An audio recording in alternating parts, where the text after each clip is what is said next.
அழகுனா என்ன? வெளி தோற்றமா, கலரா, அலங்காரமா? இல்ல, ஒரு பொண்ணா நான் சொல்றேன், அழகுங்கிறது குணம். I don't want people to call me beautiful. அதுக்கு பதிலா உனக்குள்ள உழைப்பு இருக்கு, கருணை இருக்கு, உனக்கு தைரியம் ஜாஸ்தி, அறிவு ஜாஸ்தி உள்ள பொண்ணுன்னு சொன்னா நான் சந்தோஷப்படுவேன். MS சுப்புலட்சுமினா பக்தி, அழகில்ல. மதர் தெரசானா கருணை, அழகில்ல. ஆயின் ராண்டனா தத்துவம், அழகில்ல.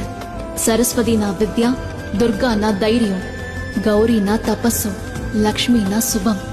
இப்படி தேவதைகளை அவங்க குவாலிட்டிஸ்க்காக தான் பூஜை பண்ணுவாங்க, அவங்க அழகுக்காக இல்ல. உங்க குணம் தான் உங்களோட கையெழுத்து, உங்களோட அழகு இல்ல. அதனால இந்த உலகமோ ஆம்பளைங்களோ இல்ல, ஒரு பெண் தான் இன்னொரு பெண்ணை அழக தாண்டி பார்க்க முடியும். அப்படி அழக தாண்டி பார்த்தா பொண்ணுங்கள்ல ஒரு கடலே நமக்கு தெரியும். குணத்துல உயர்ந்த தேவதைகளே நாம தான். சோ